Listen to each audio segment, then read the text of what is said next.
things just got worse and worse and worse as the night went on. Again, valiant effort down the stretch for the Bucks. Just too little, too late. Let's go down and let's see what Coach Fletch and the rest of the crew has to say. And as always, go Bulls. So let's head into the locker room right now and see what the guys have to say about that one. Wow. Where do the Buccaneers go from here? What an incredible atmosphere.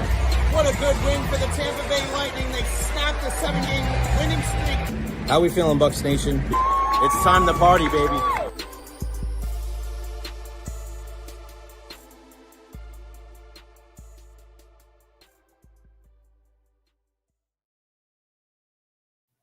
What is going on, everybody? Welcome to the Recher podcast. Happy Tuesday to you and yours, April 8th, 2025. It is a Victory Tuesday. If you are a Gator, I know Gator Nation is feeling good after that one last night. We'll get into that and a whole lot more today on the program. Make sure you follow me on all social media platforms: Facebook, YouTube, Twitter, Twitch, TikTok.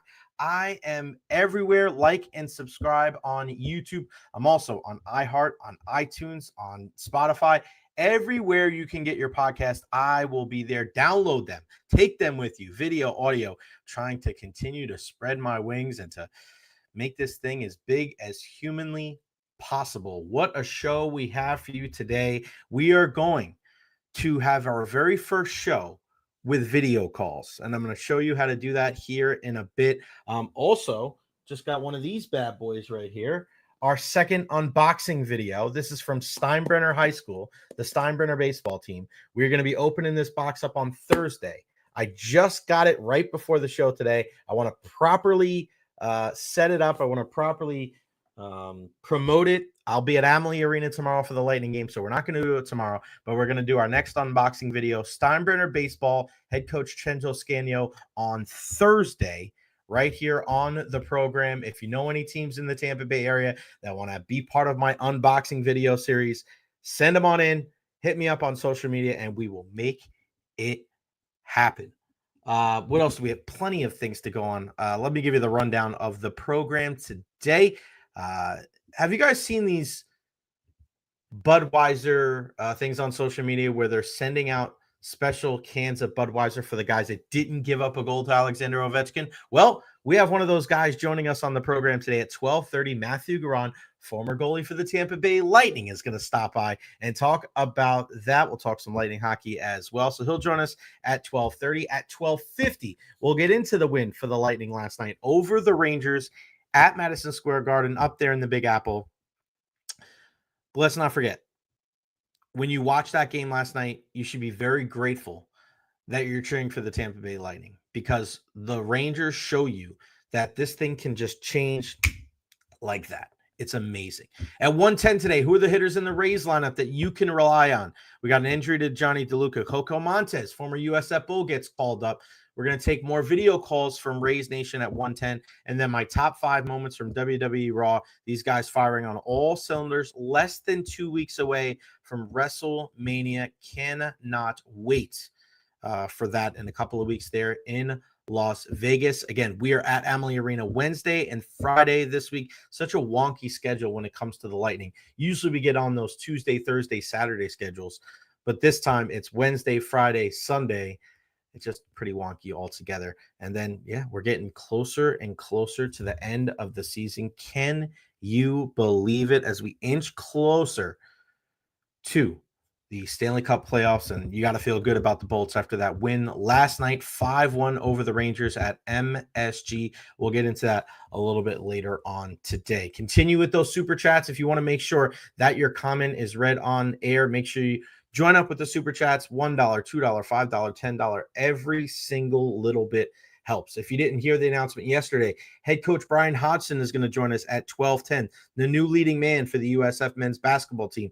He's going to join us Thursday at 12:10. Of course, you know, for our weekly visits, we have Eric Erlinson tomorrow, 1 o'clock. Ed Encina Thursday at 1:30. And then the wonderful Jordan Listro from the Tampa Bay Sun Friday at 1:30. She scored an incredible goal for the Tampa Bay Sun to beat Fort Lauderdale last Saturday night. She's a friend of the program. She's going to join us once again. Okay, I want to start something new today on the show. I was chatting with my buddy Jake Asman from the Jake Asman Show. We've had him on talking about the Jets in the past. So I just put the link in the chat right now. All right, and I'm going to put the link one more time here. Put it twice, okay, just so you guys have it, standalone as well. So there is the link. There's the StreamYard link. If you want to join in on the conversation today, when it comes to the Gators right now and the Rays in the 1 o'clock hour, feel free to take that link, put that into your address bar, and join into the lobby. And if if I call on you, you can join the show today. So you can do it on your laptop. You could do it on your cell phone. If you do it on your cell phone, all I ask is that you do it vertically so we can horizontally so we can see you all the way. Sometimes vertically, it has the black stripes on the side. This has worked really good for the Jake Asman Show. I want to open it up here on our program. If you're watching on Facebook, if you're watching on YouTube, if you're watching on Twitter, you can take that link, put it into your address bar, and you could join in on the conversation. Gator Nation, where are you at? Hell, we'll talk about whatever you want to talk about, but I want to focus on the Gators right here. A 65-63 victory over the Houston Cougars last night for their third national championship. And listen, I know there was I just saw something with Danny Parkins from Fox Sports 1 talking about it was a terrible game and it was a terrible watch. And our pal John Momola put that on social media. I just think that's such a shallow way to look at sports. When you think that it's not an offensive masterpiece, that means it's a bad game. No, not at all. I thoroughly enjoyed that game last night. I'm not a Cougars fan. I'm not a Gators fan. I thought that was a knockdown, drag out, only the strong are going to survive. The struggle is real. Wow, because Walter Clayton, I thought it was an even better game because of what Walter Clayton didn't do in that first half. He had 0 points. Nothing. You look at what Houston was able to do to keep the best player in this tournament who won the most outstanding player award. What they did to keep him in check in that first half was a masterful performance. How could you look at that and say that was a terrible watch? I just think that doesn't make any sense whatsoever. It's crazy. I don't know. It is what it is. But again, happy for Gator Nation, and what a way to finish off an incredible season. And I put this in my notes before I read that, before I hopped on the show today. I loved that it was a struggle. I love that it wasn't a high-flying defensive masterpiece. Knockdown, drag out, only the strong will survive type battle. I love that. I think that added to the lore and added to the story of this game.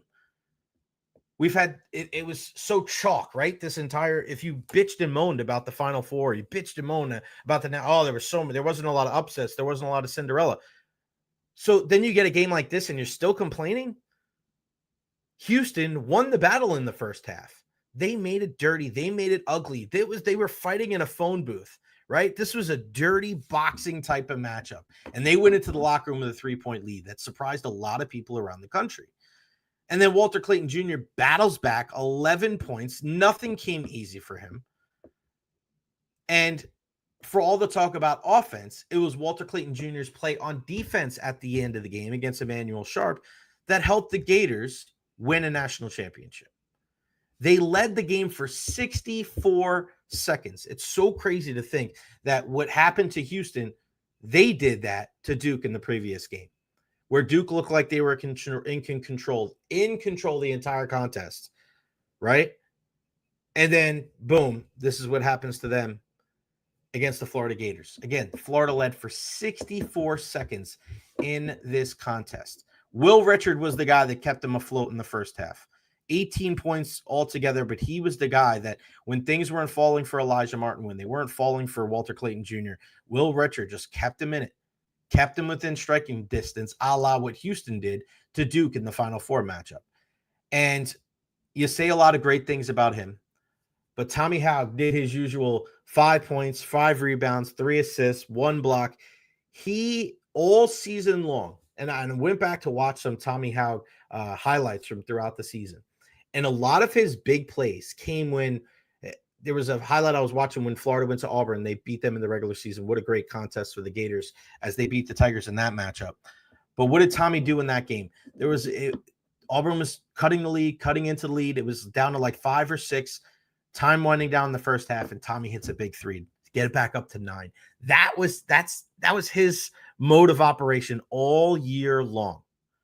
He was that guy that hit a 3 when it got a little close and it got a little hairy. They were either down 6 or up 6. He either closed the gap or widened the gap. He did that all year long. So when you watch the statistics, when you look at the box score and you look at it and you're like, I don't know, did he play a great game or not? You have to watch the game to see his impact because he was all over the place, and I tip my hat to him. Again, I posted the link in the comments if you want to hop on and talk about the Gators win last night. You want to be part? The video calls are here for you. I'm posting one more time.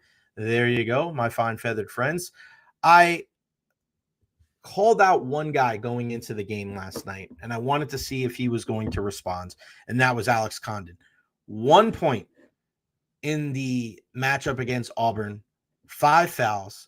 I thought he, whatever he was doing to try to control John Ibroom, work on the boards, I was not impressed whatsoever. He had to step up if the Gators were going to win the national championship, and that's exactly what he did. 12 points, 7 rebounds, and how about 4 steals for the big man? And that's what you need. You need everybody on your team to contribute in some form or fashion if you're going to win a game like that, a 2-point game.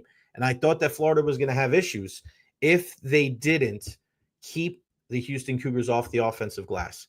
Now, I said the magic number was 12, and it was about 12 with like 3 or 4 minutes left. Houston got 3 more at the end, so 15, right? I think that's kind of a fair number because Houston was such a good offensive rebounding team. They did such a great job all year long, especially against Duke. But the overall rebound battle, 40-39 for the Florida Gators. That was a huge, huge number to have right there for the Gators to win. That's where Houston makes their hay. They out-rebound these teams. They out-hustle them. They win those ugly, 50-50 balls where, listen, you got to get on the ground. You got to get on the ground. You got to pick up those loose balls. And how iconic that one of those last frames of that game is to see Alex Condon, not one of the guards, the big man, down on the ground, hustling and diving for the ball. That, to me, spoke volumes of what that team did. And you feel for LJ Cryer. He was bouncing around last night. He looked like some kind of combination of like Kemba Walker and Derrick Rose and Russell Westbrook. The way that he was able to move laterally, the way that he was able to run from one side of the court to the other to find his spots to hit those mid-range shots. You felt for him. He left it all out there. And our guy, Emmanuel Sharp, Tampa's own, really struggled down the stretch. He went up for that shot at the end of the game, and Walter Clayton Jr. was right there, and he kind of just let that ball go. And hindsight's always 20/20, right? But I'm yelling at the TV, touch the ball, because yes, you'll get whistled for a traveling call, but you'll at least have 3 seconds left on the clock. And now what that defense is like against inbounds. We saw it against Duke. But it's hard within the moment, man. You're thinking in a spot like that, just box out, let somebody else go grab the ball. It just didn't work. And I think Houston ran out of gas a little bit. I think I don't want to say the moment got to them, but they are a team, if you notice their shots, a lot of line drive shooters. And when you have a lot of line drive shooters like that, if you don't have your legs a little bit or you tighten up and you're just not as fluid, you're going to go through some cold spells. You don't have the ability to get that ball in the air, maybe get a lucky bounce. Like, it's a pretty straight on shot for the majority of their players. And I thought in that second half, there was a lot of line drive looking shots there, and they just weren't falling. And the Gators they could smell it. That's what great teams do. Great teams smell when a team is struggling. And we said it about Houston when we talked about Duke, right? We said it about Florida when we were talking about Auburn, when Broome was struggling and he couldn't score. The Gators knew that. They were just like, all right, we got to keep our foot on the gas pedal, keep rolling. When Tyrese Proctor wasn't looking for his shot, right? Houston smelt that. They were like, okay, we're going to play off of this guy. We're going to adjust. We're going to go from there. And I thought last night, another one of the keys for the game, even though the numbers don't look great, but I look at a guy like Elijah Martin, okay? The fact that he played 34 minutes last night, okay? He only finished with 7 points. He had 1 rebound, no assists, no steals. I mean, the numbers don't look great. He hit 2 big free throws down the stretch. He was 2 for 10 from the field, 1 for 6 from three-point range. But here's the thing. He kept shooting. He stayed aggressive. And I know it's tough when you just look at the box score, but these are the type of things that you get from covering the game of basketball, from following the game of basketball, and understanding that it's not just about who scored the most points, as far like it's not just about, this direct correlation between the guys that scored the most points that had the biggest impact of the game. There's numbers are like bikinis. They show some things, but they don't show everything. But the fact that Elijah Martin just kept shooting the ball, okay? And all of them, for the most part, I think were in rhythm. I don't think he took shots early in the shot clock or you looked at it and said, oh, man, that was a bad shot. Like, that happens. That happens. Shots aren't going to fall for some guys, but you have to stay aggressive. And I think the way that you do that is by just having that confidence and having that belief in yourself. The confidence in your team, like you're going to make one. You're going to make one. And who's to say? Maybe he stops shooting the ball, right? He becomes more passive, and then he gets to the line, and then he doesn't make those 2 free throws at the end of the game. People don't think about things like that. People don't think about that, right? I mean, Hanlod, he was one of the guys that missed it. Michael off the bench. Not only played 9 minutes, the big man, 0 for 2 from the free throw line. I don't think anybody's surprised from that. But outside of those 2, okay, Aberdeen missed one, and Chinyelo missed one. Condon 2 for 2 from the line, Recher 4 for 4 from the line, Clayton Jr. 4 for 4 from the line, Elijah Martin 2 for 2 from the free throw line. So 4 of the 5 starters from the Gators did not miss a free throw. 4 of the 5 starters from the Cougars did miss a free throw, including Jawan Roberts, who missed a pair. He was a guy that hit those 2 big ones against Duke. Tugler missed one, Sharp missed one, Cryer missed one. I mean, people think, all right, it's just a free throw here or there, but those are the margins that we talk about.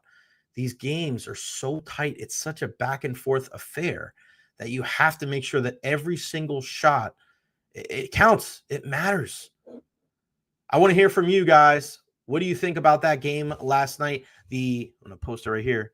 This is the link right here. If you guys want to join in on the conversation, to copy and paste that into your phone, into your laptop. I want to hear from you. What did you think about that national championship game last night? Florida 65, Houston 63. You feel for the Houston Cougars and everybody that was there in the support for them. Jim Nance was out there. Kelvin Sampson and his crew. My goodness, nothing to hang your head about. I thought they played a fantastic game. But of course, we're looking at Florida, and I want you guys to check this out too.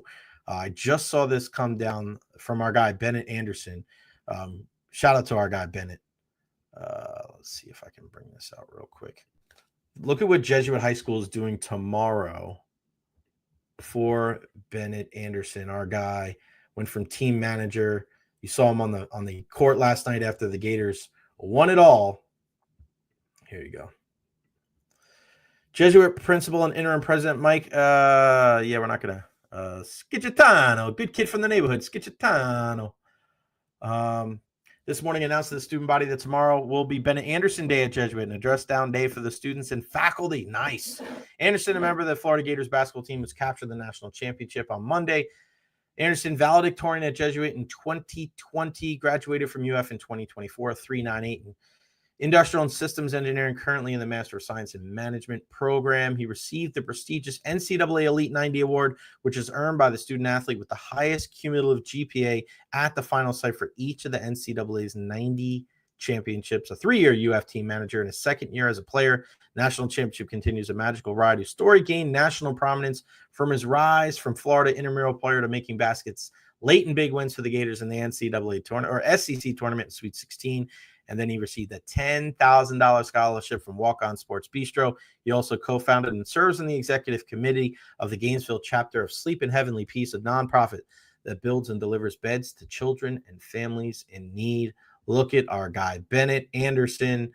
It is a Bennett Anderson Day tomorrow at Jesuit High School right here in the Tampa Bay area. So shout out to Bennett and Jay and just Dana and the entire family. Really, really good stuff there. We feel good about Our guy, Bennett Anderson, I know Gators rejoice day. A lot of friends here in the Tampa Bay area. And I thought it was pretty funny too. But this is like the first thing I put in my notes. The amount of people that you see on social media last night that you had no idea were Florida Gators fans, right? I mean, you look at the situation and you go, oh, okay. Your people, right? And like Nick in Sarasota, how about those fighting Blobners? Yes, of course. A guy like Zach graduated from there. He's a fan. My guy Tad Criswell down there in Key West, big time Gator fan in his entire life. Yeah, you feel for guys like that. And then you start going through your Instagram stories and you're like, I had no idea that person was a Gators fan. I had no idea that person was pulling for the orange and blue. But you got to feel good for them, man. So congratulations to the Gators out there, and congratulations to Bennett Anderson and everybody involved. Todd Golden, man. That young guy right there, and I love the fact that he was, you could tell the emotion on his face and the emotion from the team. And that's another reason why I look at the game last night and, there was a certain joy from the team that only comes through hard work, that only comes from trials and tribulations, that only comes from winning a game like that last night. It's not the same when you win. And you saw the difference, right? You saw it was a different type of emotion when UConn beat South Carolina, right? You have the opportunity to call a timeout. Paige Beckers comes off the court. She embraces Gino Auriemma. It's an emotional type of thing. People are excited, right? But there's something different when the tension is palpable. There's something different when the emotions and the energies and everything is like, you can feel it. You can feel the shaking, and it's not over until the very last play. People are holding their breath. You pause every other TV in the house. You don't move. You just sit there. You stand there, and you're waiting for that final play. You're waiting for the last shot. You're waiting for the defensive adjustment. You're waiting for a timeout. You're looking to see if the referee makes a call that affects the outcome of the game. Those type of victories, right? To see the players burst onto the court to celebrate a win like that. It's incomparable. It's not the same. That's why you see that outpouring of emotion, because you're waiting there with bated breath to see who is going to win that game. Sergio saying go Gators. Sergio, if you want to hop in on the conversation, anybody out there is the stream. Jump aboard. Take that, put that in your phone, put that in your laptop, and you can join in on the conversation between the Gators and the Houston Cougars. But that's why I can't agree that was a terrible watch. I can't agree that was a terrible game. I don't think so at all. I thought it was a fantastic game. It doesn't have to be a fantastic or a wonderful game. Just if a guys are playing well offensively, it's different, man. It's different. That's why I maybe that's why I have a different perspective than other people. Because when I look at games, when I look at players, when I look at sports, I really do find the beauty in every single one of them. I do find the beauty in even sports that I don't necessarily watch a ton of, like an F1 or a NASCAR, right? Like if that's your thing and you're all about it and it means everything to you, good for you. If you're a guy that is a race car driver or a girl that's a race car driver and you're in there and you're sweating your ass off and you're going at 200 miles an hour and like, I may not know the logistics of everything, but I have such an appreciation for what you do. And when you see the look on these people's faces after they win a long race, right? Just that joy, you can't compare it. When you see a guy hit a walk-off home run, when you see a guy hit a buzzer beater three, or a guy who scores an overtime goal, or a guy who makes a winning kick, or you come up with a big stop, like that's what makes sports so great. The drama. And it doesn't always have to be a high-scoring affair. You look at some of the most, incredible games that we've seen in the last 20, 30 years. So you're telling me that the Lightning winning the Stanley Cup final against the Montreal Canadiens in Game 5 via a 1-0 game with Ross Colton scoring that game-winning goal on a pass from David Savard, that was a boring game. That was a terrible watch, because it wasn't a 4-3 game or it wasn't a 6-5 game. Boring game, huh? Not buying it. Not buying it one bit. How about the 20-17 win? Wasn't it 20-17? The Giants beat the Patriots, the undefeated Patriots. That wasn't a 35-31 game, right? It wasn't 49-46. It wasn't that Kansas City Chiefs, what was it? Chiefs and Rams Monday night game where it seemed like there was no defense whatsoever. That wasn't a dull game, was it? So this lazy ass narrative that games are only good if they're high scoring affairs, like that's just so unrealistic. It's unrealistic to me. And if you can't take the joy in games like that and to see the struggle, see, I enjoy that struggle because I know it is going to take somebody to do something uncharacteristic to win that game. It's not just about like, oh yeah, it's easy. To me, what's more impressive? What's more impressive? Walter Clayton Jr. shots falling when it looks like he can throw a freaking ball into the ocean. That's how big the basket is. Or is it more impressive last night when he had 0 points in the first half? Didn't get down on himself, scored 11 in the second. And then the biggest play in the entire tournament is the defensive play he made against Emmanuel Sharp. What's more impressive? I really don't think it's close. Those type of games to me are some of the most fun to watch because that's when you tell what teams and what players and what coaches are really made of. It's easy to say, wow, the guy did a great job. Look at all the things that he was able to do. He scored 35 points. Like it's not the same. Show me a guy that's struggling. Show me a guy that can't, who hasn't scored a goal in 5 games, score the game winner in the Stanley Cup final. Those stories are way better. Show me a guy that's 1 for 15 from the field, and then he finally hits that 3 at the buzzer to help his team to win the championship game. Aren't those stories of resilience so much better? Think about it like a movie. Every single movie that you've watched, especially sports movies, right? Because I watch a ton of sports movies. Is it just the guy flying high the entire time? Every single opportunity he gets, he thrives in. Right? Think about the Rocky movies. Think about the Mighty Ducks. Think about the Sandlot. Think about all these different sports movies that you watched as a kid, right? Start out's fun. Oh, wow. Here comes something terrible. Everything goes down. What are we going to do? How are we going to bounce back? And what do? They show strength. They show courage. They show resilience. And that's what a story is all about. I mean, going back to the first Stanley Cup team for the Lightning, down 3-2 on the road in Calgary. Doesn't look too good. And then what happens? Martin St. Louis saves the day. They take that bus out of Calgary, and then they head back home and win it in Game 7. I mean, it means more. Talk to those guys. Talk to those guys that were on that team. And it means that much more because they were on the brink of elimination. And then they find a way to battle back. Yeah, all right. So the opposite then, okay, is series that go 4-0, teams that sweep. Those are entertaining. I think that when we see some trials and tribulations, when we see obstacles that have to be overcome, I just think it makes for a better story. So that's why I thoroughly enjoyed the championship game last night. I know a lot of members of Gator Nation feel the same way. And if there's people out there that didn't really enjoy it, I mean, I just feel like people like that are just going to complain for the sake of complaining. It's just the way it is, man. It's just the way it is. There's certain people that, when they analyze sports, it's with a black cloud over their head and they just constantly look at it as the glass is half empty. My thing would be to just, why the hell are you talking about sports then? Right? We get into that habit, I think, now of you have to say something controversial. You have to say something hot take-ish to have people pay attention to what you're talking about. I'm never going to subscribe to that here on the show. Just not going to happen.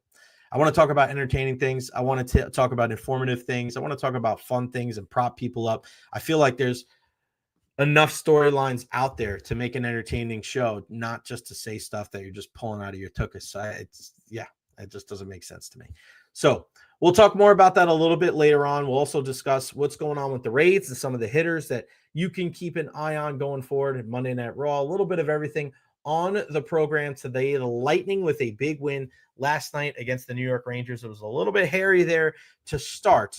But one of the biggest stories in the National Hockey League is Alexander Ovechkin scoring goal 895 to break the record by Wayne Gretzky. And there are a number of goalies that faced Ovi that did not give up a goal, including this gentleman right here. Mathieu Garon joins us on the show. What a nice shirt you got on, the former Bolts netminder. Mathieu, good to talk to you, man. How are you today? Good to see you, Jay. Thanks for having me. You got it, buddy. Lightning with a big win, 5-1 last night. Before we get into the Ovi thing, I want to ask you about Andrei Vasilevskiy real quick. I mean, this is a guy that it just seems like when the lights are the brightest, he just does incredible things. And last night, again, only giving up one goal to a very desperate New York Rangers hockey team. When you watch Andrei Vasilevskiy play, what is the most impressive thing to you about his ability when he's between the pipes? I mean, he's obviously, in my opinion, the best in the league. But to be the best, I think you have to be consistent. And I mean, he's been for I don't even know how many years now, but he's been consistent. Like he gets pulled not even once a year. So yeah, like that's a difference between a good and a great goalie in the NHL. Like most of the goalies can have a good game here and there, but to be able to pull good games after night, it's just unbelievable. And the way he's been like behind that team for all those years, it just shows you how good he is. I feel like, growing up watching so many different goaltenders, I always think of like the one end of the spectrum is Dominic Hasek, who was just flopping around. Like it's just I don't know if we'll ever see another guy that's that size and just being able to throw his body everywhere. And then you look at some of the best goalies, in the last, generation or so. When you look at Vass, you look at Carey Price, the positioning and the vision, the way they're able to find the puck through traffic. Can you just speak about those two things, positioning and also vision, and how important they are to a goaltender? Because, some people look at it like, oh, I hit him right in the chest. But yeah, they also have to be in that right spot. So can you just talk about the brilliance of those two guys and how important those two aspects are? Yes, positioning is everything. I mean, if you play the odds and you cover most of the angles, the chances are it's going to hit you. But if you're not where you need to be, that's when you start giving up goals. So these guys, when you talk about positioning, they're two of the best that we've seen in the last probably 20 years at least. And I mean, sometimes it looks like an easy save, but those are usually the hardest one. Not necessarily the hardest one, but it means you're at the right place and you did the right thing before getting the shot.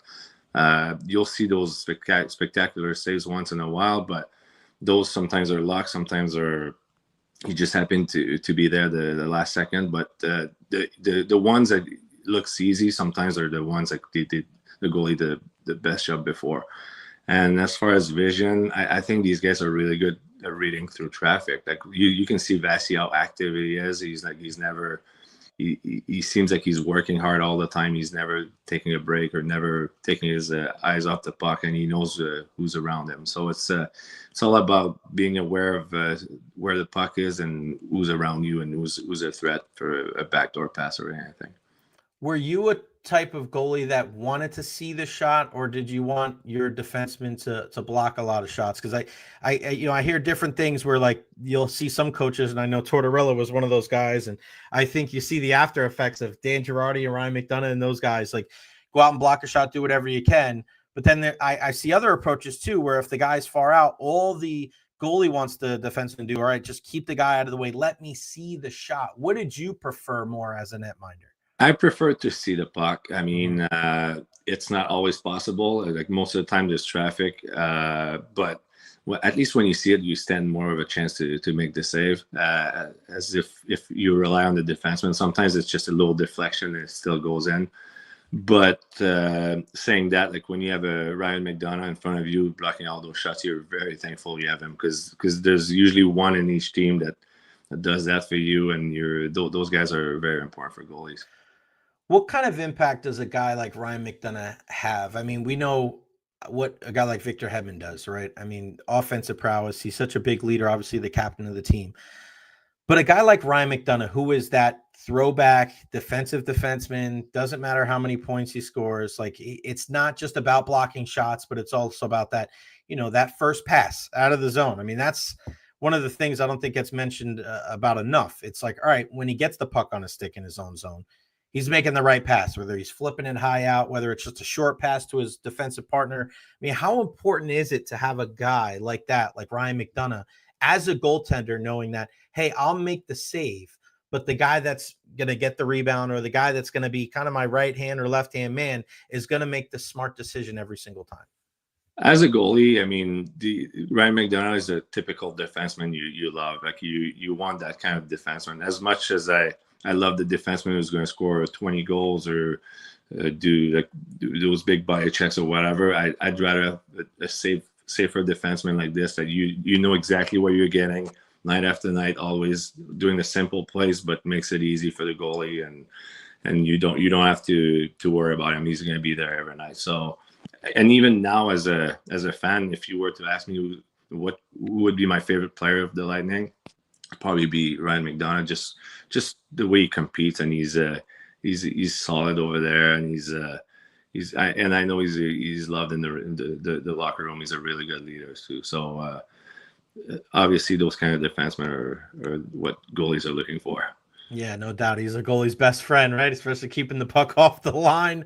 He's just a man. I'm just so glad and an even better human being.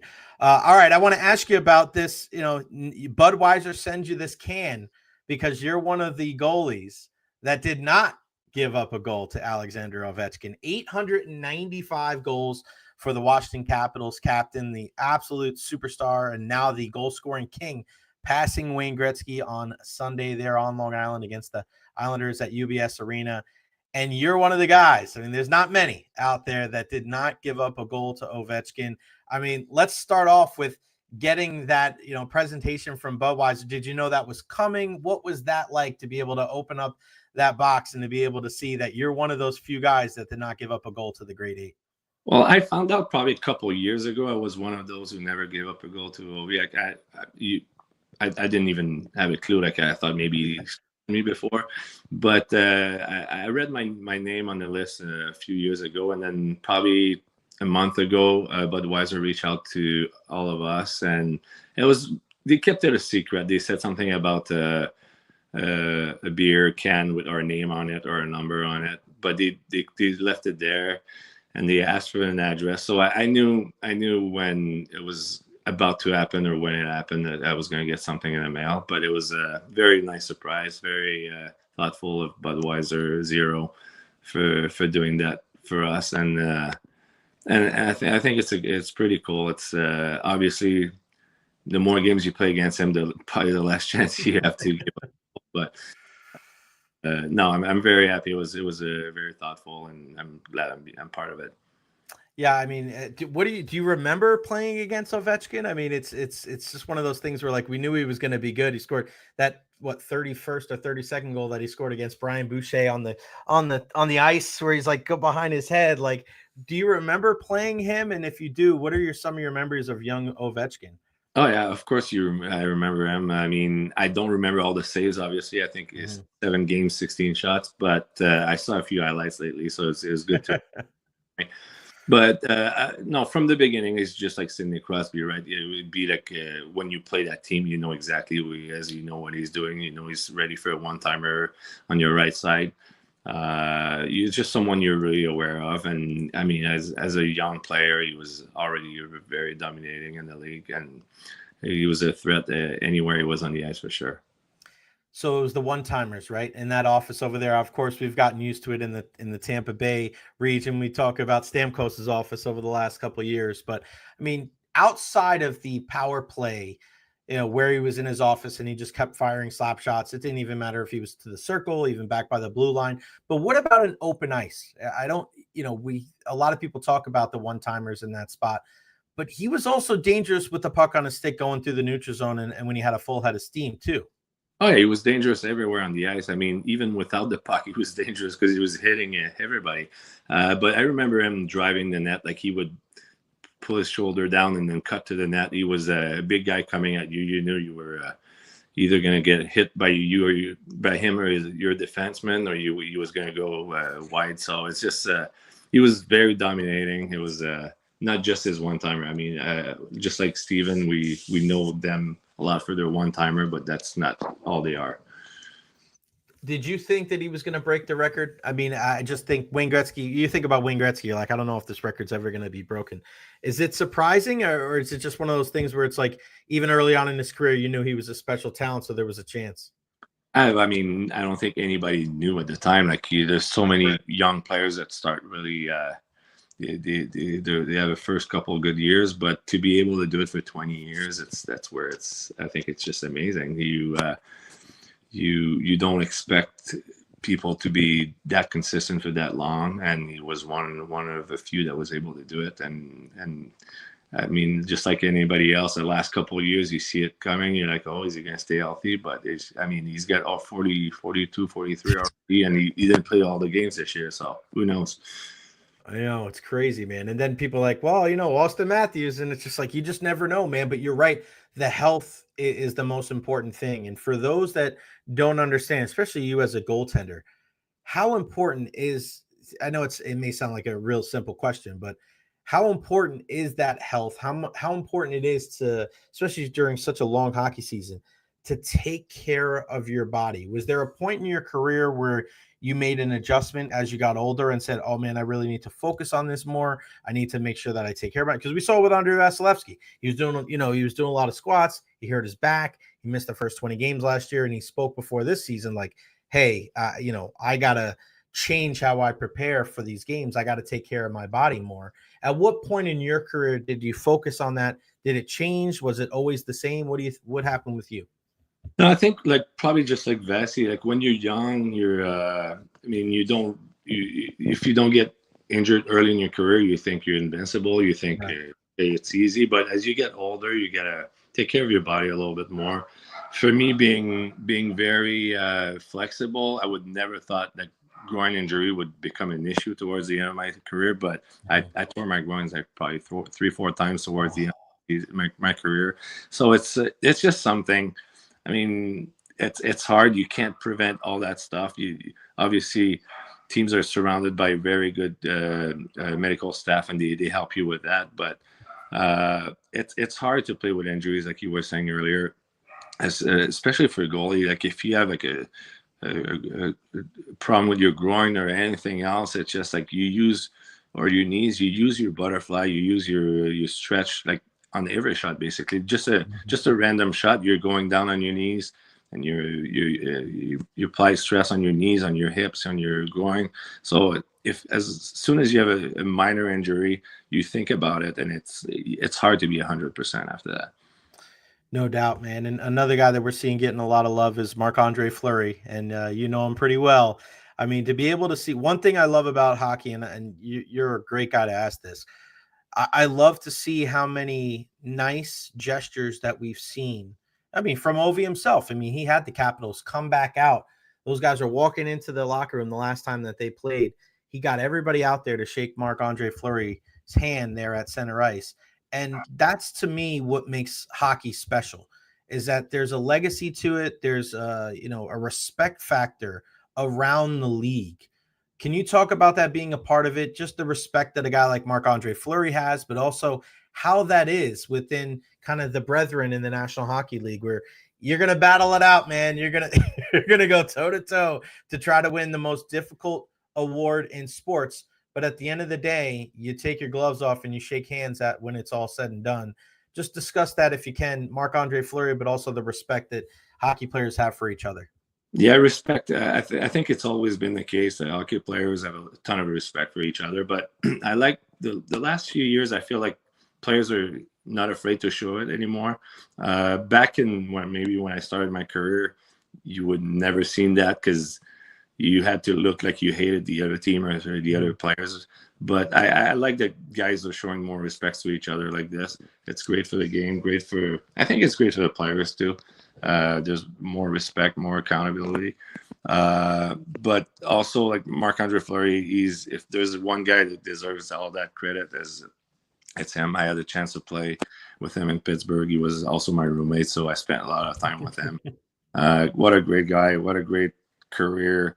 Well deserved. I think there's not a single teammate in his 20-some year in the NHL that could say anything wrong about him. He's perfect role model, and I'm very happy with what happens to him. I got to ask you about Sidney Crosby, man. He's another guy too. I mean, for years, everybody's like, oh, Crosby or Ovechkin, Crosby or Ovechkin. I was having this conversation yesterday with somebody like, I don't think you can go wrong. You can't go wrong with either guy, right? I mean, Sid's still doing it after all these years too. Obviously Pittsburgh, struggling, but man, he's just still performing at a high level. I mean, to be able to watch him do his thing, not just for Pittsburgh, but also for Team Canada and the Four Nations. I mean, what was it like to be a teammate of a guy like Sidney Crosby? And are you surprised at all that he's still performing at such a high level this long into his career? I'm not surprised at all. I had the chance to meet him before he was in the NHL. He was probably 15-year-old, and I've stayed friends with him since. Every time he comes in town, we catch up and we see each other. But it's great to see his career. I'm not surprised at all. The memories I have of him is in practice in Pittsburgh. Like even if I would stop him, he would basically shove me and push me in the net. That just shows you how like intense he is, how much he wants to win, how much he wants to perform. And he's still the same. Like a few weeks back when they came in town, I talked to him about Four Nations, and he was so happy about it. And not just How'd you like it? How did you like the Four Nations? I loved it. I think for hockey, it was the best thing that could happen. Great format, great for viewers. I think we could use more of that, and I'm happy they're gonna do it again. But going back to Sid, like he talked about, he's still excited at his age. You would think like at some point like you cool off a little bit, but he's you can see in his eye like he still has a lot to give, and he loves playing the game. He's enjoying it. All right, so what do you think? Postseason coming up, playoffs down the stretch. Who are the teams that you're keeping an eye on that have the chance to win the cup? The Bolts. Yeah, baby. Oh man, I mean, you look at this team. What about them? Before I let you go, what about the Lightning do you look at and you say, all right, that's the type of a characteristic of a championship team? I mean, starting in goal, if you have the best goalie, you can go anywhere. You can win it all. But I mean, they can score goals. It's something really hard in the AHL. Sometimes you can have the best goalie, but it's hard to win those 2-1 games. But with the Lightning, if it's not the first line, it's the second line. If it's not the second, it's the third line. So I'm very confident. I know it's not easy. It's every series is a big challenge, but very confident. They look good. They've been there before. They know what to do, and why not again this year? I love it, man. Love to catch up with you, Mathieu Garon, former Lightning goaltender and one of the guys that did not give up a goal to Alexander Ovechkin. Mathieu, thank you so much for your time, man. This was an absolute blast and an honor. I'll see you around the rink soon enough, my friend. Thank you so much, and we'll talk to you again soon. Have a great week. You're welcome. I'll see you there. All right, buddy. Good stuff. You got to check out those pictures, those videos, everything that's going on. Go follow him on Instagram as well. He's got the beer can, and just think about that. Going against Alexander Ovechkin, 895 goals, and you were one of the few guys that did not let one in. Opening up the lines once again, if you want to join in on the conversation, join in on the conversation with a video call using this link. Boom, there you go. Just put it in the chat. You want to talk about Lightning. You want to talk about Rays. You want to talk about Gators. That is the link right there. Join in with the video call. We have yet to have somebody call in. If you want to be the first person to ever take part in the video call of the Recher podcast, now is the time. Copy that StreamYard link, put it in your phone, put it on your laptop, and get in on the conversation. The Lightning with a big win last night against the New York Rangers. I know a lot of people really enjoyed that game. The start was a little iffy. It was a little iffy, don't get me wrong. But they settled in very nice and played much better as the game went on. 3 goals in less than 2 minutes. Watching that game last night, you should be very thankful for the leadership that the Tampa Bay Lightning have compared to what we see with the New York Rangers. This is a team last year that was firing on all cylinders. They were in the Eastern Conference Finals against the Florida Panthers, and now they're not even going to make the playoffs. Look at all the different players that they traded out. That is a team that is lacking leadership from the top all the way down. Peter Laviolette is a lame duck coach. He'll be out after the season is done. They traded Jacob Trouba in the middle of the season to the Anaheim Ducks when they let everybody know in the offseason that they were trying to trade him. Couldn't find a taker. And then it just lingered into the regular season. They didn't think that was going to be an issue. I don't know. It's weird. All right, our first call. We're going to bring him in. It's our guy Hammer. What's up, brother? What's up, Jay? How you doing, man? This is awesome. Yeah, man. You're the first ever caller here on the show, the first ever video caller on the Recher podcast. The floor is yours, buddy. What do you want to talk about? Hey, man. You know, it's the Gators defense yesterday. Just shutting that game out was so ironic because Houston did the same thing to them, to Duke, to win their game before that, right? Those last minute and 30 seconds. I mean, just the way that they closed that game out, I mean, doesn't get any better than that. I know a lot of people are talking about you got to make a shot. And I feel bad for Sharp, the kid from Tampa. Yeah. But, man, you got to talk about the defense. I mean, I got it on today. I'm a proud I'm a proud Bull, man. I'm a Bull alum, but I was born and raised a Gator fan, and I will never wear garnet in my entire life. And so to see them go to the national championship, man, and you know, live up to the hype, that's one of the. I mean, you guys were talking about before, right? How great of a national championship or Final Four it was because they were all the number one seeds, right? Mm-hmm. So, I mean, what's your take on whether, you know, the biggest topic this morning has seemed like whether it was a failed attempt or whether it was great defense. And I lean on the side it was great defense at the perfect time. I mean, what do you think? Yeah, no, I agree with you, man. I think it was great defense. I mean, people talk about a failed attempt. Like, you're in that situation. You're trying to get the shot up quickly. And Sharp, I know he was struggling down the stretch. The team was struggling down the stretch. But it's up to Walter Clayton Jr. to close out in that situation. Should Sharp have pump faked in that spot, gone to the left, and maybe tried a shot? Yeah, it's easy. But it's easy to say that from your couch. It's easy to say that from home. I mean, all the eyes are on you. The final college basketball game was last night right there in San Antonio. There's a lot of pressure on you, and pressure bursts pipes, but it also makes diamonds. And I think what it says a lot more about Walter Clayton Jr. than it does about Sharp. I'm talking about a guy that didn't score a point in the first half, and he was able to stay with it. And the biggest play that he made all season long was that defensive play. Because if Sharp gets that ball off, there's no telling. He gets that shot off, he scores. We're having a different conversation today. There's a lot more upset people here in the Sunshine State. You might not be wearing that hat today, my friend. I agree with you, man. You're right. You're spot on, Jay, as always, man. It was a fight. It was a battle, right? And that's exactly what we wanted. I mean, I was like, man, Gators are down 12 points, 13 points. And then all of a sudden you're like, wow, that was stellar to come back. I mean, they just never gave up. And that's usually what you see from the Gators, right? Like, I remember the Spurrier days. Like, when they come out on the field for championships, the Gators show up. For whatever reason, there's something in the Gatorade. I mean, you can name it, right? From Tim Tebow, from the 06 to 08 championship teams that went back-to-back, basically. Like, when they show up on the field, man, they're ready to go. Right, like even when we played Ohio State back in the day in the football championship, they ran that first one back. Right, Ted Ginn Jr. Yep.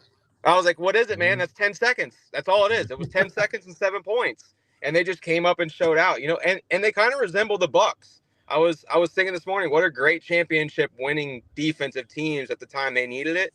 Bucks, both of their championships are obviously heavy on defense, right? I mean, the displays are unrivaled in my opinion, but I'm a little biased. So. Aren't we all? Honest Hammer Construction, go check them out. My guy Russ and I, we have some big things coming down the pike here in the next couple of weeks, so stay tuned. The first ever video call on the Recher podcast. I'm glad it was you, my brother. We'll talk again later this week. Thanks, buddy. Nailed it, Jay. See you, brother. Thanks, man. There you go. You want to be like Honest Hammer, get in on the conversation. That's how you do it right there. Put that StreamYard link into your phone, onto your laptop, get on it right there.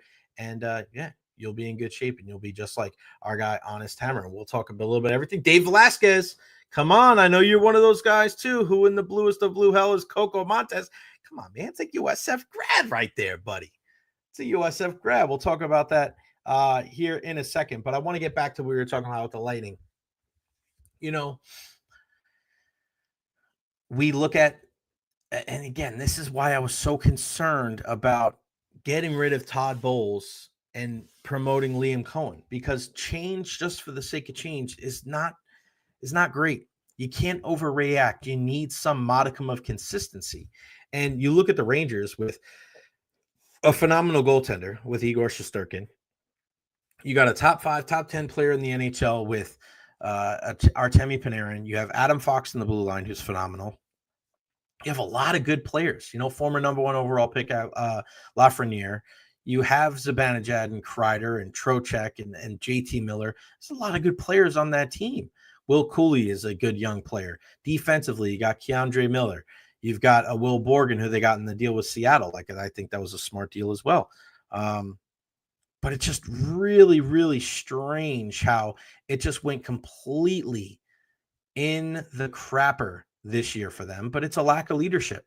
They didn't do a great job of kind of distinguishing who their captain was going to be, and they just kept naming a bunch of assistant captains. Nobody took the bull by the horns. It wasn't Mika Zibanejad. It wasn't Chris Kreider. It had to be one of those two guys. Neither one of them wanted it. They didn't want to be the face of the franchise. This is an original 6 team. They didn't want it. So it turned out to be Jacob Trouba, who was probably your third best right-handed shot defenseman behind Adam Fox and Matthew Schneider, but nobody else was going to step up and take it. So he did. We know how questionable some of his decisions are. I mean, it's just very strange that, well, it's not strange. I think it's very apparent. That's why a team like the Lightning, they had 5 captains. The Rangers didn't have 1. Let's bring in our guy, Dave Terry, another one of our faithful viewers. My guy, Dave. What's going on, brother? What do you got for me today? Jay Bird, I know nothing about basketball. That's all right, buddy. We'll talk about what you want to talk about. You're calling number 2. I do know this. I won $8 on the game last night. So. Listen, hey, man, I love it. I was so proud of Yanni last night with his first goal, man. Unbelievable. And my man Vazzy was standing on his head again. So, yeah, pretty good stuff. Dave, I'm glad that you said that. Check this out. So I looked this up last night. That second goal for Yanni Gourde last night tells you all you need to know about the difference between the Lightning and the Rangers. Yanni Gourde in front of the net last night outworks Carson Soucy, a guy that they got around the trade deadline. Yanni Gourde is 5'9", maybe. Carson Soucy is 6'5". And who was the guy that won the battle down low? It was Yanni Gourde. Those are the type of things that great teams do. They have guys that may be diminutive in stature playing like they're 10 feet tall. Teams that aren't great, teams that bow out early in the playoffs, teams that don't make the playoffs, teams that show that they don't have the right dogs in the fight, they have guys that are 6'5" getting outworked like that. So I'm glad that you brought that up, because watching Yanni score that goal was just, that's exactly who he is. That's on the Yanni Gourde highlight reel. And that's why even when he left, people wanted him back. And he's never going to be a 30-goal scorer. But that doesn't matter, does it, Dave? It doesn't matter if he scores 30, as long as he scores goals like that. And we need more of that down the road. Exactly that kind of effort. You got that right, buddy. Dave, you're the best. Thank you. What else? You got anything else for me, buddy? That's it, brother. I ain't got much time. You got it. You're the best. Thanks, Dave. Always appreciate the support, my friend. All right, Jay. Thanks. You got it, pal. Dave Terry, man. Look at that. Hammer and Dave Terry, the first 2. If you want to get in on the conversation and join the video call, do it right now. There it is. StreamYard.com/TCE5DT2T2K. It'll be right here in the chat. So, yes, going back to that again. A couple of things watching that game last night for the Bolts. Oliver Bjorkstrand, we'll go back on the first goal. First goal, the Lightning score on the power play. They give up a 2-on-1. They were a little loose early in that game. I thought Cirelli, a couple of times back checking was fantastic. Andrei Vasilevsky making some saves really put them in a position to succeed. But there's a 2-on-1 going back towards the Tampa Bay Lightning end. And who gets back and helps head and break up the shorthanded 2-on-1? Oliver Bjorkstrand. And then Point comes right back down the other way, feeds Nikita Kucherov right away for the goal. It's 1-0, and then they don't look back. Those were the little things right there that made the Lightning look at Oliver Bjorkstrand and go, he's more than just a guy that can score goals. He's a guy that is smart. He's a good two-way player. He's a coach's son. That is winning hockey right there. And then look at the power play. Look at the power play. I mean, it's amazing. Dave, it's all good, bro. If you want to hop in on the conversation, we can talk about whatever you want, buddy. No problem at all. Doesn't just have to be the topic at hand.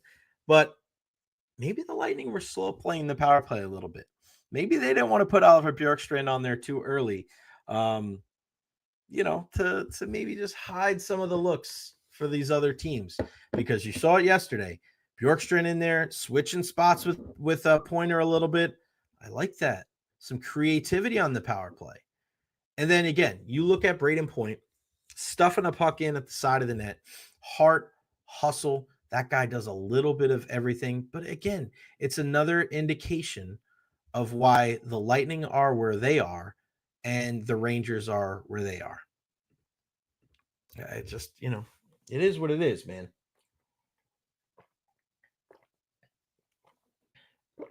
Excuse me. So, Siri, I'm not talking to you. Siri getting up in here.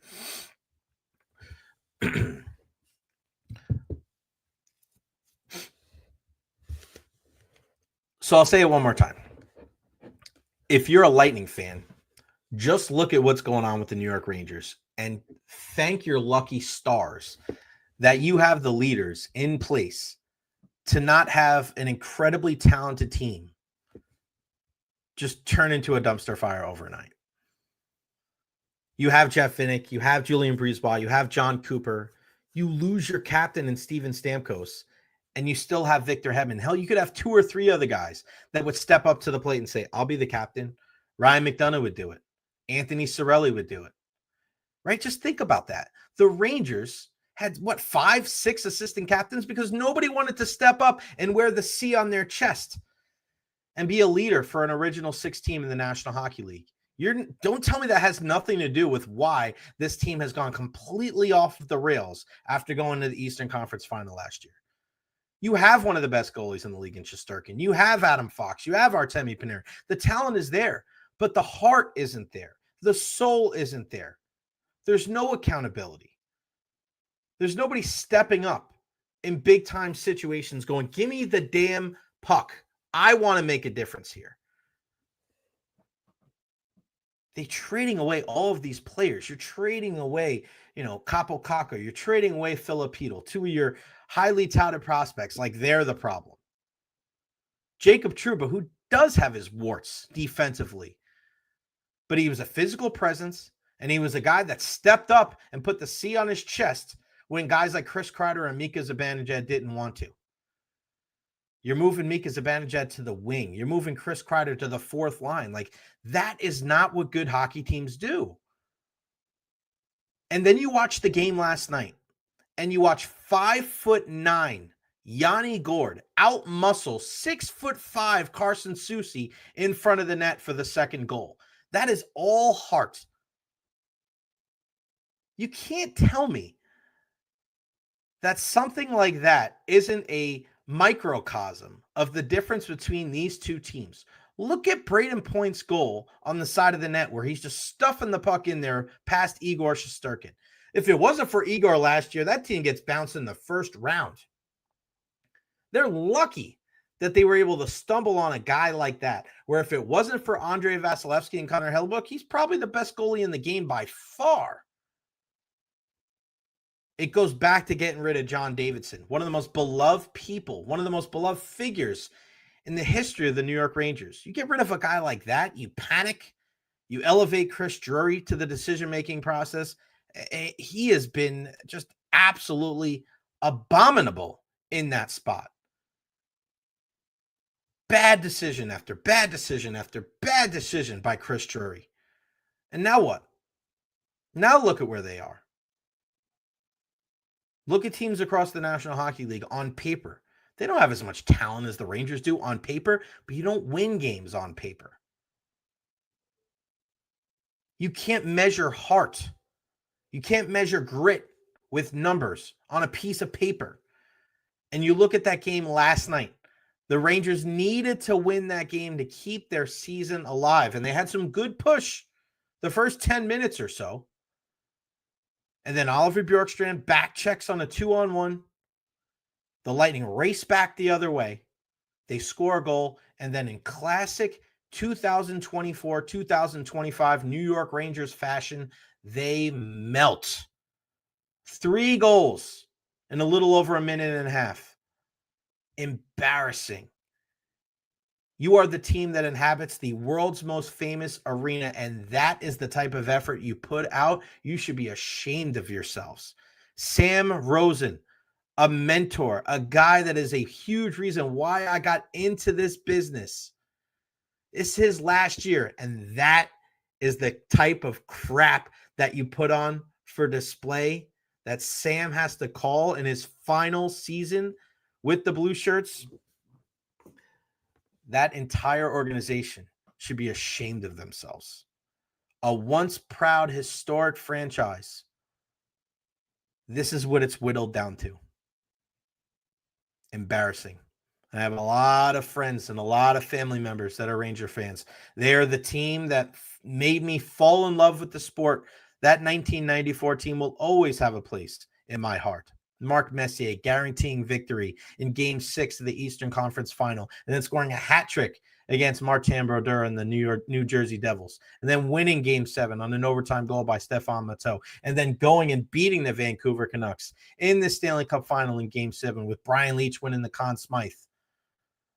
Where is that team gone? Where is that team with the heart and the soul and doing whatever it takes to win? Don't know. That was over 3 decades ago.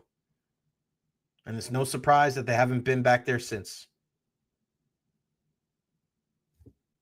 That's why we should feel very grateful that we support the Tampa Bay Lightning.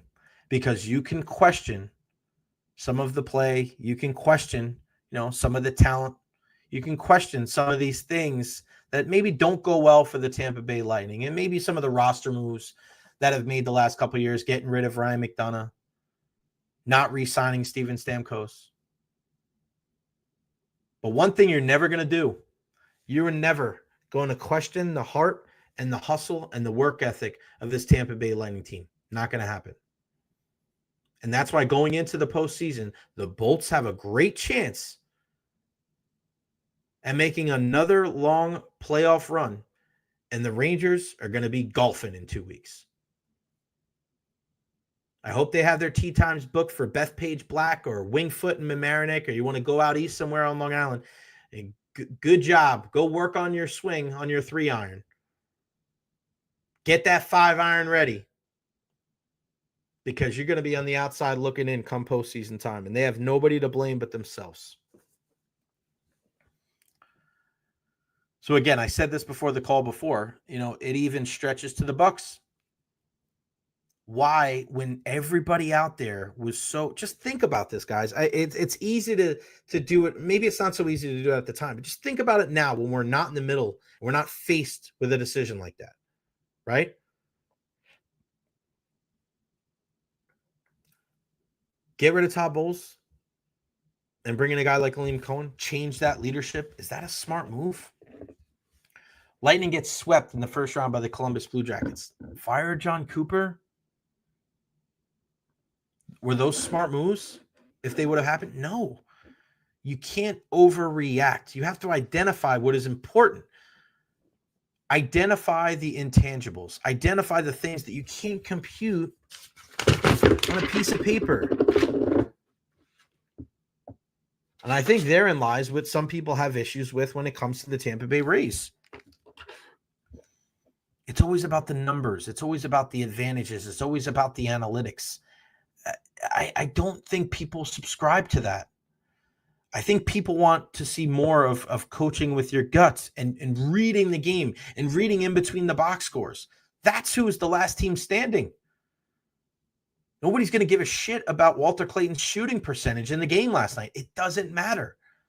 the defensive play that he made. It doesn't even go down as a block or a steal.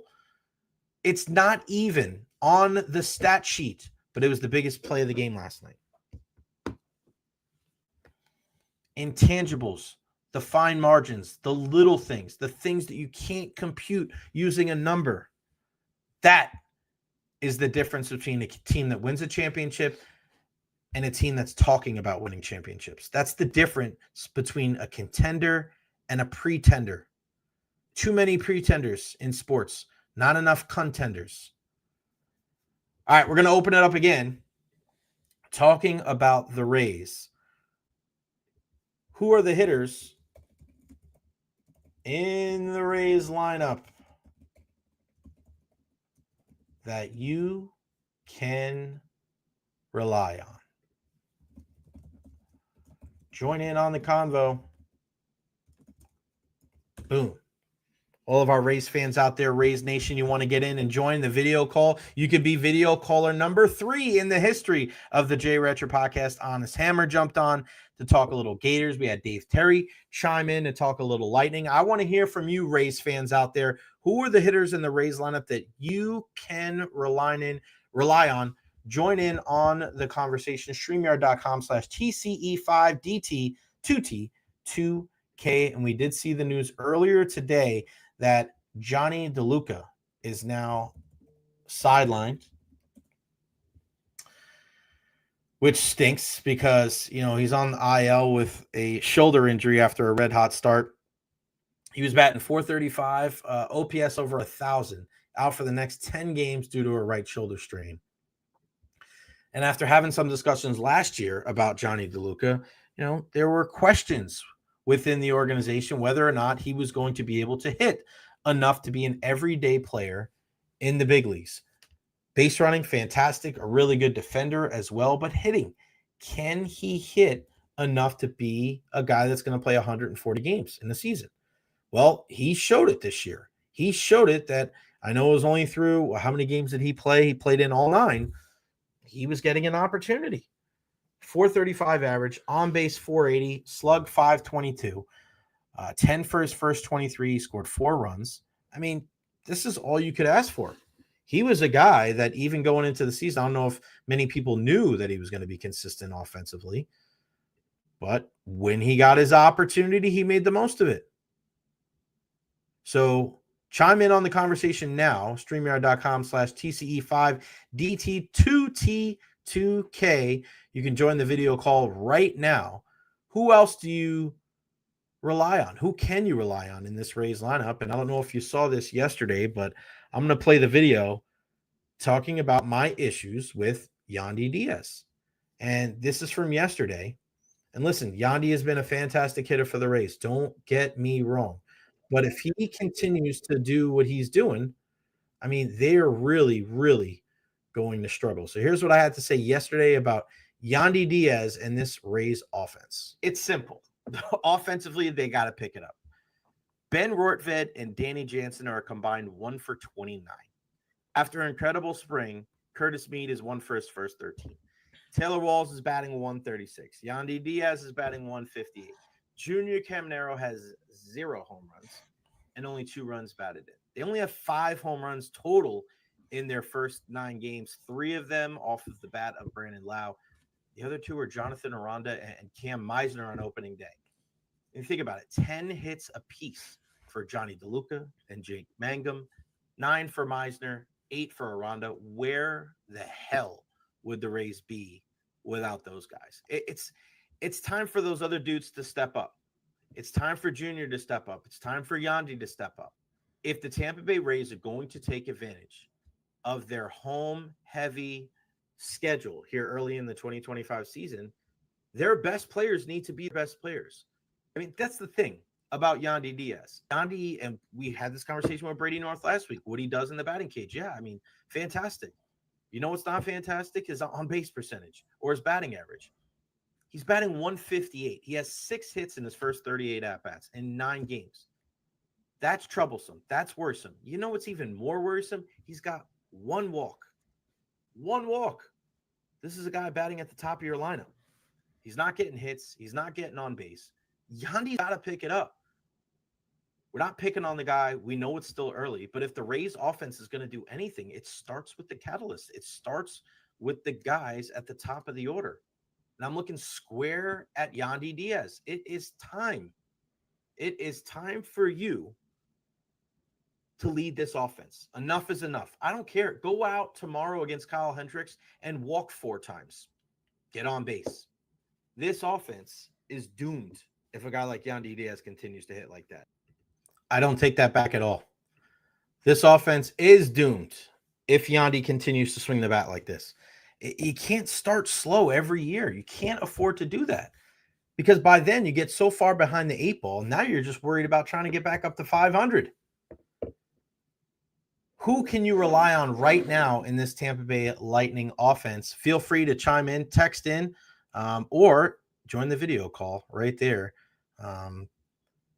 Benny, Brandon Lau hasn't been terrible so far, and he is the guy that is going to catch a lot of heat for the Rays, the last couple of years. It's just the way it is, right? Whether it's his streakiness or his inability to stay healthy. But I have to show love to Brandon Lau for being available, being out there all 9 games, 11 for his first 36, 3 home runs, leads the team in RBIs. He's doing exactly what you need him to do. Shout out to Brandon Lau. Shout out to you. You have earned it. You are a guy that is contributing in a big way for this team. Shout out to, I'm going to look at Jonathan Aranda too, playing in 8 of the 9 games. We were wondering, is this guy just a quad A player? Is he just a 4A guy that is never going to be able to take the success that he had from Durham and to be able to hit with the big leagues? He's doing it. 8 for his first 24 and OPS over 1,000. I don't want to, I love what I've seen from Meisner and Mangum, right? You show love to those guys. But the fact that your top 5 hitters on this team, and I'm talking about just straight base hits, are Lau, DeLuca, Mangum, Meisner, and Aranda is not good. No sign of Caminero because he's 6th, then Yandy, then Morel. Caballero and Walls each have 3 hits each. Jansen has 1. Josh Lowe, we know, is banged up. Curtis Mead is 1 for 13. Rortvedt is 0 for 9. Who do you trust in this lineup to come out tonight against Kyle Hendricks and swing the bat well? Right now, it's the young guys. And we know, and I said this yesterday, it wasn't in the clip there. You can't rely on these young guys to continue to do this all year long. There is going to be adjustments, and that is what the game of baseball is. It's all about adjustments. So, yes, right now, through these first 9 games, Mangum's batting .435 and Cam Meisner's batting .375. I mean, it's not going out on a limb saying that there's no chance that those guys finish with those averages at the end of the season. Just the way it goes, right?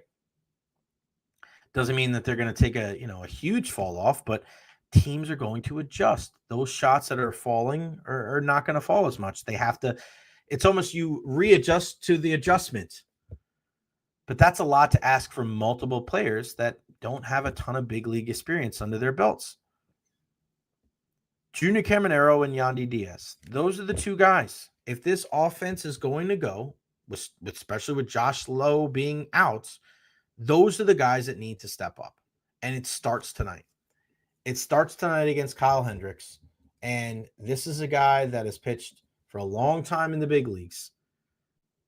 This is a guy that, was fantastic with the Cubs for a long time. Able to win that World Series with the Cubs. Doing his thing.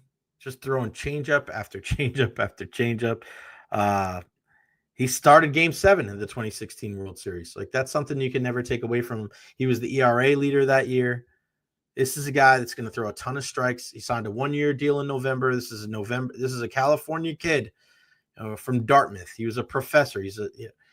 He is a guy that, he's like a Greg Maddux, doesn't have the same exact stuff. And I know last year wasn't great for him as a member of the Cubs, but this is a guy that knows how to pitch. He's not going to break the radar gun, but he is going to make sure that you stay honest as a lineup. So this is going to be a test. What are the Rays going to do in a game tonight where You are going to be challenged by the guy that throws a lot of strikes. You have to be patient. You have to go the other way. Watch for this tonight in this game. If it comes down to a couple things against Kyle Hendricks, right? If he keeps the ball down, the Rays need to make the necessary adjustments to stay through the middle of the field and to the opposite field. If his off-speed stuff and his fastball is up, then the Rays have to let it fly. And they have to do damage. But just watch the first couple of innings. Watch how the Rays hitters attack Kyle Hendricks. If you see a lot of rollovers, if you see a lot of guys off the end of the bat popping up and a lot of weak contact, it's going to be a long night for the Rays because Kyle Hendricks can do that all day. But if the Rays are patient, if they take their walks, even though they may not get a ton, and they think up the middle to the opposite field, and who starts that? Who starts that? Yandy Diaz, Junior Caminero. Look for those guys to spray the ball to the right side. If they can do that, I think they can have some success tonight.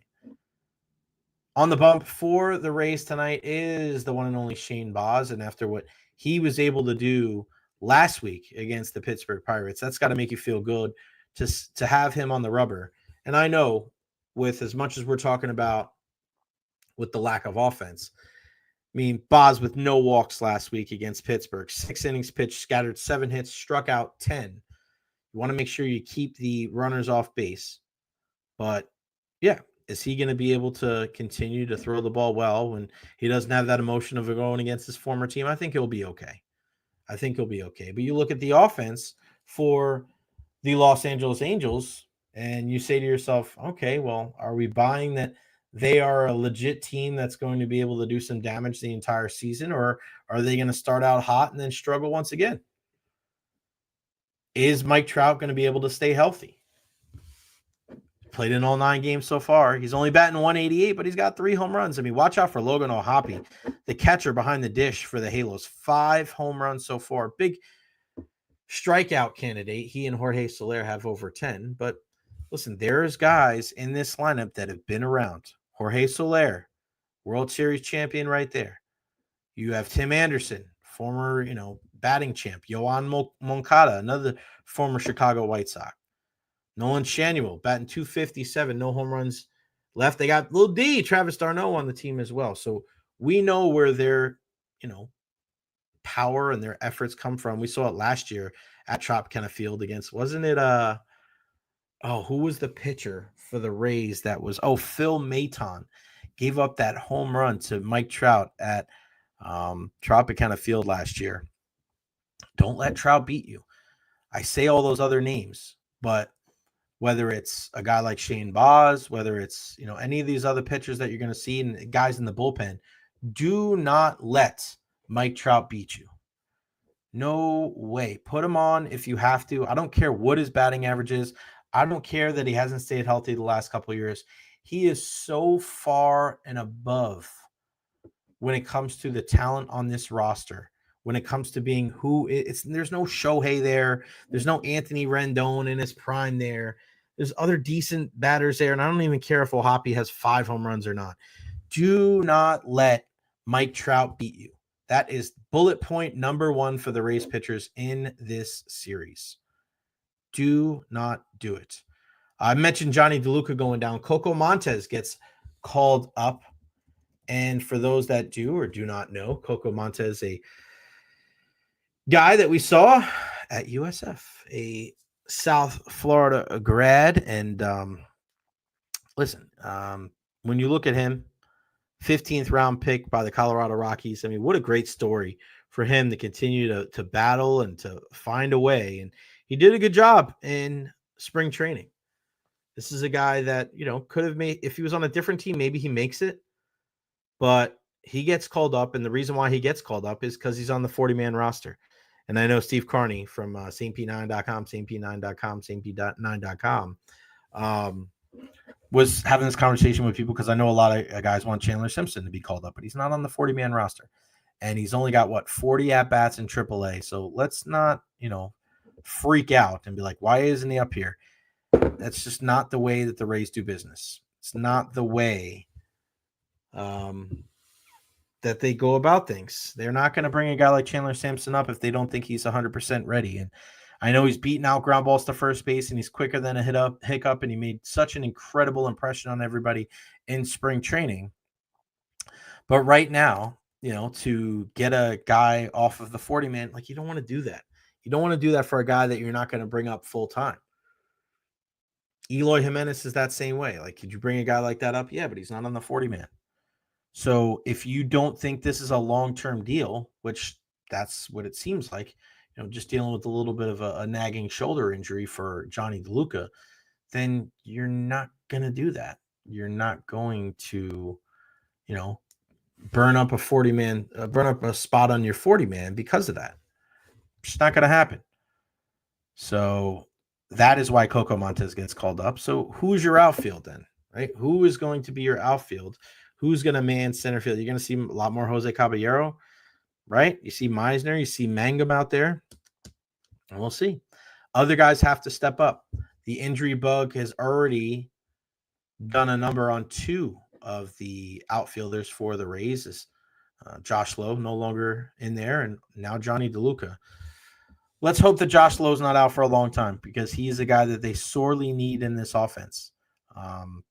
Just so many different guys that we look at and we say, all right, who has to step up? Who has to have a good year for the Rays offense to be able to kind of, do their part? Because we know the pitching and defense is going to do a good job. But unfortunately, Josh Lowe has not done the job, and because he's been banged up, and Yandy Diaz has not done it. And neither has Junior Caminero. So we'll see if it starts today against the Los Angeles Angels. Last night, Shohei Ohtani, a double shy of the cycle in the loss for the Dodgers. Zach Eflin left the Orioles matchup last night with shoulder fatigue. It's just so crazy looking at all of these different injuries. Connor Wong, the catcher for the Red Sox, fractured his pinky. Arrighetti, the right-hander from the Astros, struck by a liner in BP. He breaks his thumb. My God, so early on in the season. We already have some action now as the Yankees are taking on the Detroit Tigers there. At the end of 1, it is 0-0. Carlos Carrasco on the bump for the Yankees, and Tarik Skubal scattering 2 hits in the first to Goldschmidt and Ben Rice. He's able to wiggle his way out of it. So Carrasco and Skubal, your starters in that one. We got any other big matchups? We got White Sox against the Guardians, Mets hosting the Marlins. Paul Skeens on the bump against the Cardinals for the Pirates at 6:40 tonight. Zach Wheeler and Chris Sale. That should be a good one. That's on national television tonight on TBS at 7:15. Charlie Martin on the bump for Baltimore, 9:40 start there. And then Dylan Cease for the San Diego Padres taking on Jeffrey Springs with the Oakland Athletics. Some early games tomorrow, too.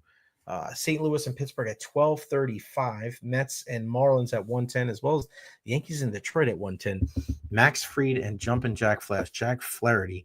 That is your pitching matchup there for your Tampa Bay Rays. Again, that game tonight at Steinbrenner Field. Back at home, a 13-game home streak. Homestand, starts tonight.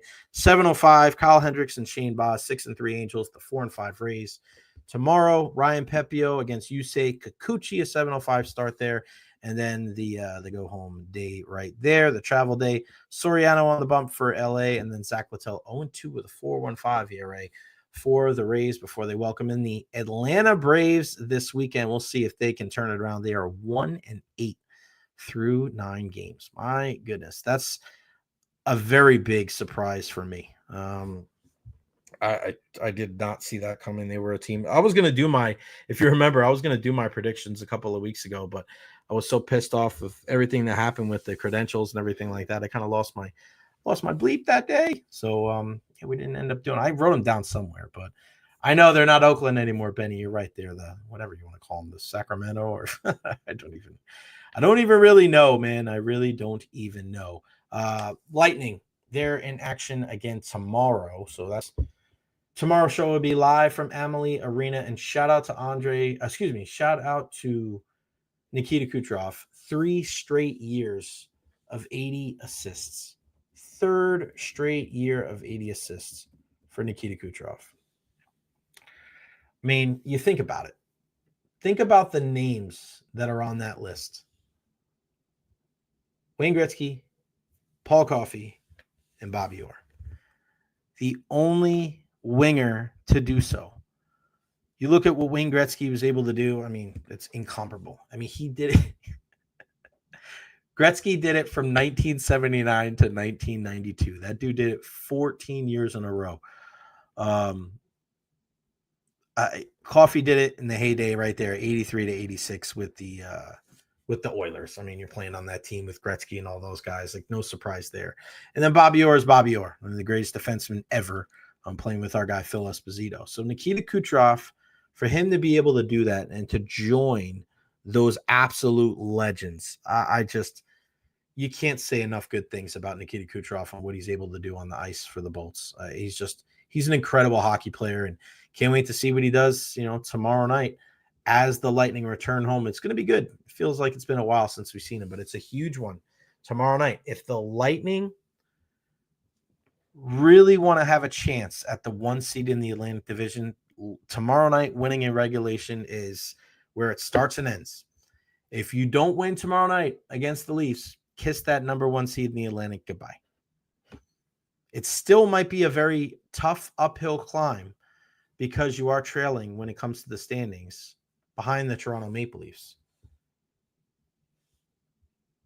But it starts tomorrow. Like, there's no wiggling. There's no, all right, well, you win in overtime. You have to win that bad boy in regulation, because right now the Lightning have played one more game than the Toronto Maple Leafs after the win last night against the Rangers. They're in action tonight down in Florida, down in Sunrise against the Panthers. This is one of those games that I think we'd like to see the Panthers win. You win that game. Panthers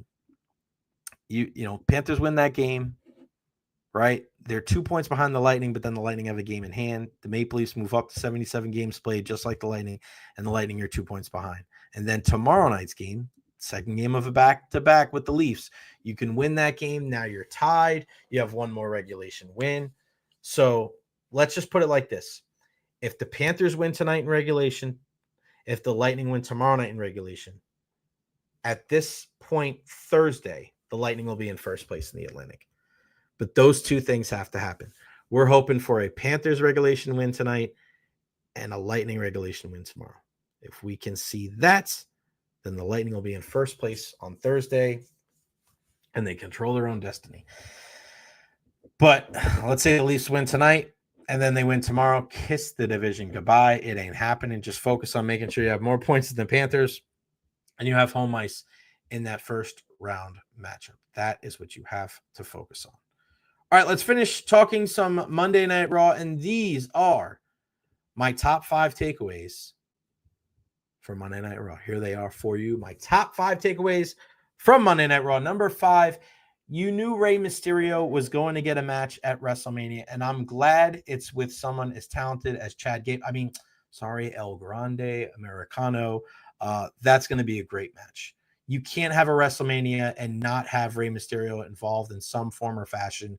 He is just one of those guys that he's a legend, man. He's the greatest mass superstar. He's the greatest, underdog of all time. And I like this storyline. This is just it just makes sense. Number 4, the New Day continues to flourish as a heel tag team. They just flipped the switch, man. And they're getting legitimate heat every single week. I like that they won this match via DQ. It was so smart. I thought it was crafted very well.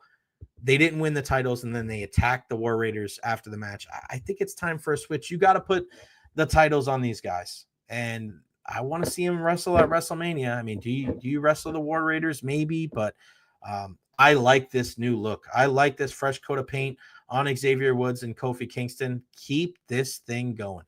Number 3, Io Sky with the missile dropkick that nailed both Rhea Ripley and Bianca Belair. I love that had some ferocity and ferociousness behind it.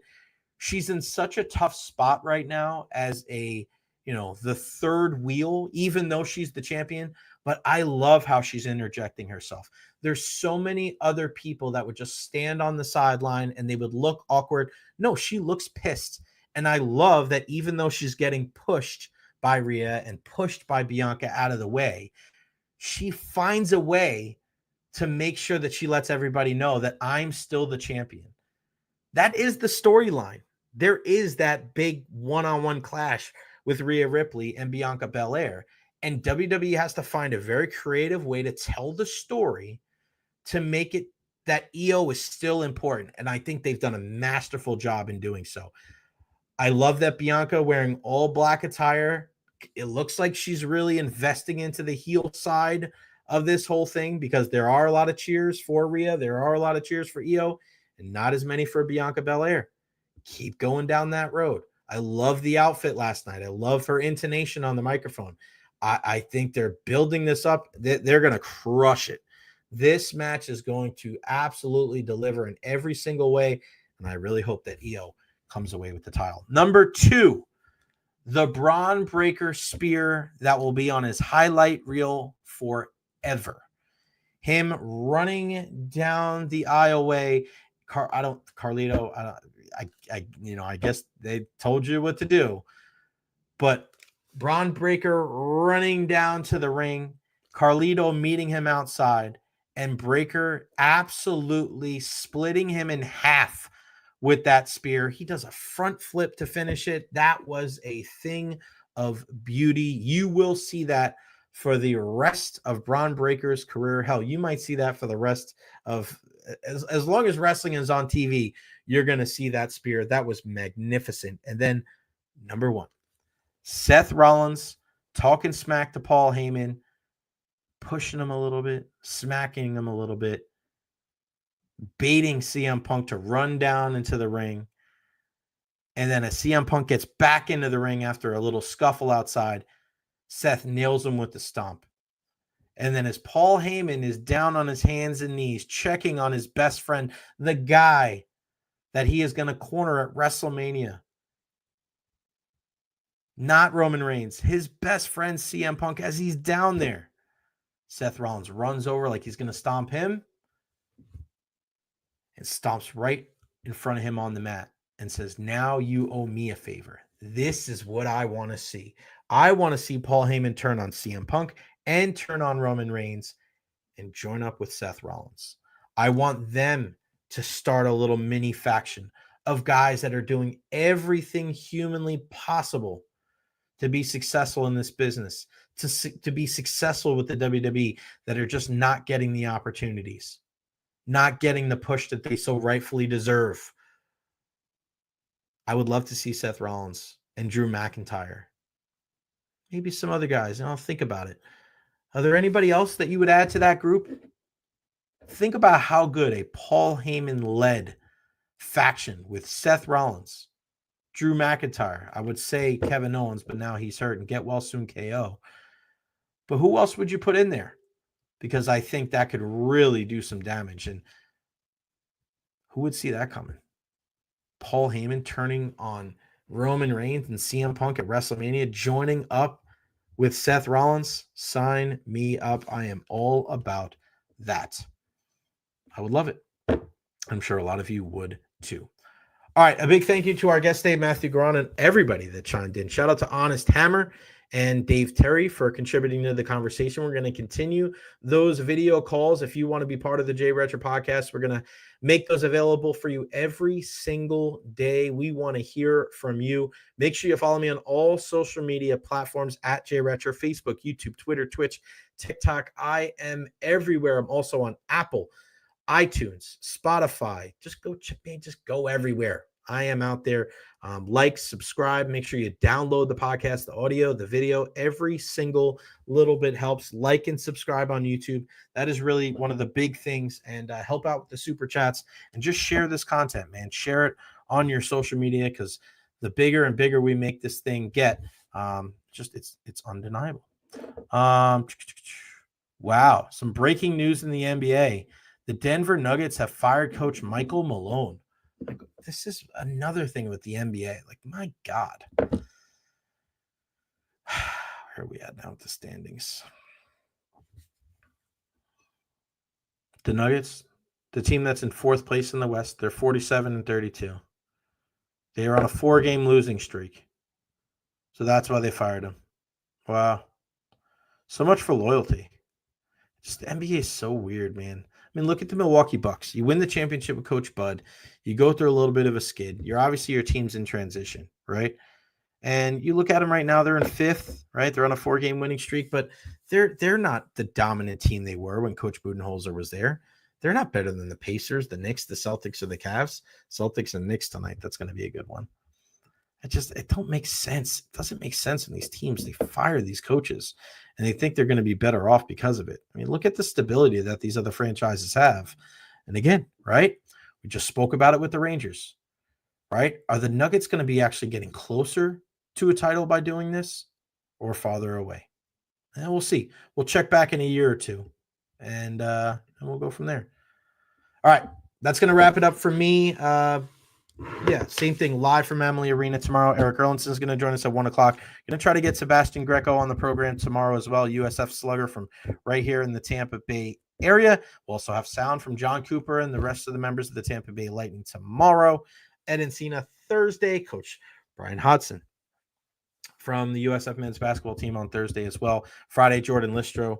We'll have a lot of fun as the week goes on. I thank you all for the love and support. Let's keep that bad boy going. It's the Recher Podcast live again at noon tomorrow from Emily Arena. We'll see you then. I'm gone.